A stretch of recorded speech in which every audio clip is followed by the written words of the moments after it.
Hi, my lovelies. Welcome back to Story Habibi. Today's story, I'm going to be telling you a real life story that happened in Uganda, and it happened to this girl called Nancy. Nancy was this girl, outgoing and enjoying life. She was in her early 20s, and then she had a friend who recruited her into some money-making scheme. They had to get rich guys, or let me call them actually sugar daddies, and they would date them or pretend to be in love with them and then scam them or take money from them. But then one time, Nancy stole money that was worth almost 100 million, which is not that too much, but of course it's too much for someone who's 22 years. But what happened next shocked her and it turned her life around.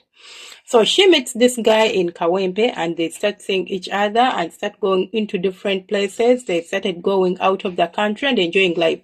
The guy was generous, outgoing and giving. But the problem was she could not get money from this guy because this is not the man who would give you money for self-development or for anything developmental. But going on trips, he was fine with it. He would do the nails, the hair, the clothes, taking her shopping. She was living a life she dreamt of or a life she wanted. But her only problem was she didn't want this life anymore. She had been through this guy's lives and then she's done. She wants something that can make her quit this whole thing. So one time she was at this guy's home and then she notices a briefcase full of money. She didn't know what this money was for, but she was like, this is my chance. She tries to get out of the house, pretending to be on call, to go meet someone, something. She's making up any story she can make up so that she goes out to meet this person she's pretending to meet. But in actual sense, she was going to go buy sleeping pills. She gets outdoors, a whole lot of them, and then grinds them, makes them into powder, comes home with them. Then she slips this stuff into the man's drinks and then feeds him. The man falls asleep and then she takes the briefcase with her. But what surprised her is whatever was in that briefcase was not only money. When she took this briefcase with her and she went home, she thought of a way how to run away from this guy, to hide somewhere they cannot find her. So she carries the briefcase with her and a little stuff she could carry that night and then leaves Kampala to her parents' house. They are far away in Fort Portal. So she stays with them for some time, planning on what to do next, and nothing is happening. She opened the briefcase at first, but she did not bring it. When she brought it at their house, she did not open it to know what is the contents and whatever. She knows it has money and it contains money, but she doesn't want to open it so people will see and then start asking her for some money and this and that. So she plays it cool, she keeps calm, and she lays low for 2 weeks. In these 2 weeks, she's thinking about how to spend this money and how to hide properly so that this man does not get her. She finds a friend on Facebook who she had been, they've not been in touch for a long period of time. And then she contacts this friend of hers who was living in Kenya currently, or by then. So the guy tells her what to do and how to get to Kenya. She's like, okay, that would be a good plan. I can use some of this money, buy a plot of land, construct some rentals, get something small out of it, then get the rest of the money, go to Kenya and start business there. This guy had told her she can do a business of boutique or doing business of selling these pre-loved clothes. She's like, okay, then this will do for me. One night when she was planning all this, now she needs the money, she opens the briefcase. And what surprised her, there was a big serpent, you know, these big snakes, which was crawled, it was on the other side. You know, when you open the briefcase and then this part has money and the other part has a very huge snake.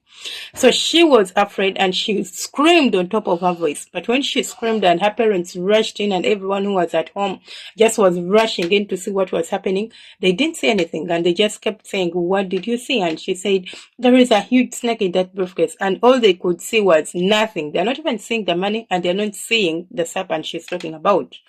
So in this state, So everyone is looking at her and they're wondering what she's talking about, and she just keeps screaming and crying and telling them, I had lots of money in that briefcase, and there was a snake when I opened the briefcase, and they're asking her, where did you get the money from? Ever since you came here, it's been 2 weeks and we haven't seen anything that related to money or what.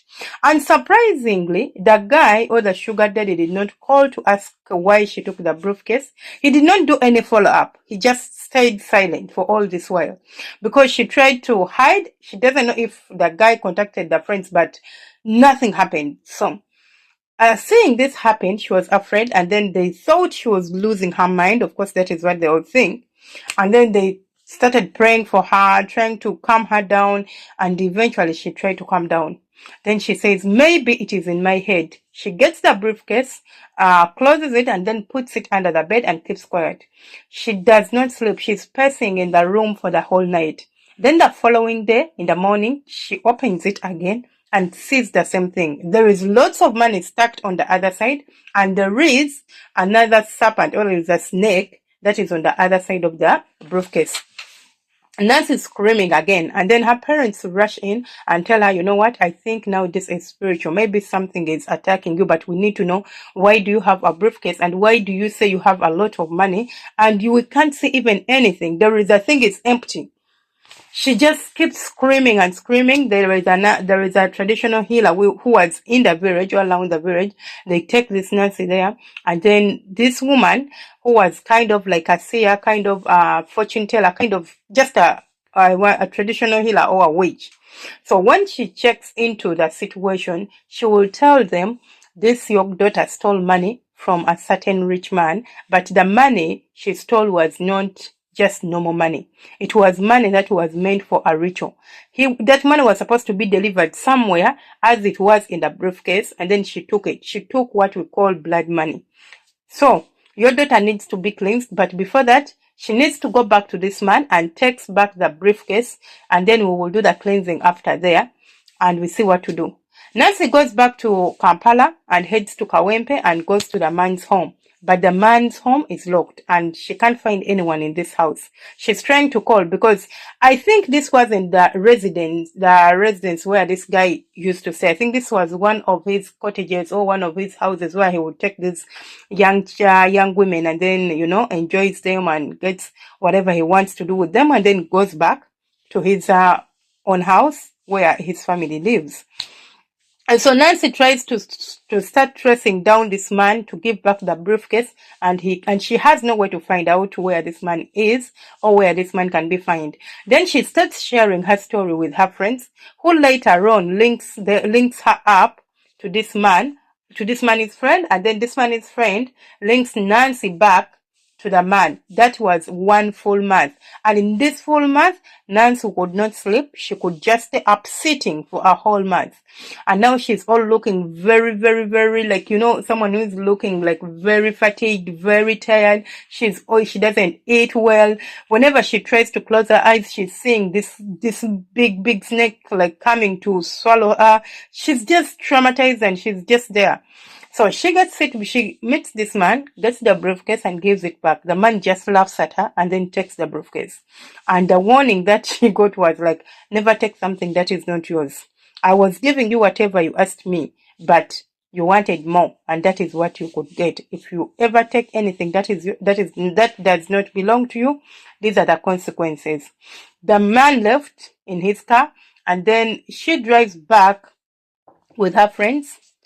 By the time they reach her home, like her parents' home or her paternity home, they are all worried because of how she looks. She's very, very thin, and then she looks all like, because she spent 2 weeks with them and she was in a good condition until she opened this briefcase so she could put her plans of going to Kenya to meet her friend so she could start over a new life with the money she stole. She was okay. But then it's been 2 weeks, which equivalates to 1 month that she had spent with this briefcase. The first 2 weeks was okay until she opened this briefcase. And then those 2 weeks was like a nightmare for her. She's been not sleeping. She's been just pacing around. She's living in constant fear. And until death, She got healed because they did the cleansing rituals and all the stuff they were supposed to do, but she feels like sometimes when she's sleeping in her dreams, she feels like this big snake is coming towards her and is crawling on her skin. So she does not get that good sleep until she takes some sleeping pills or until she gets something that can relax her, like she can, I don't know, but she just needs something to take so that she can sleep. This is the life she's living. And that's all for today. I thank you for being here with me. And if you watched until the end, please consider subscribing, hit that like button, and do not forget to share our story. I love you. Stay blessed.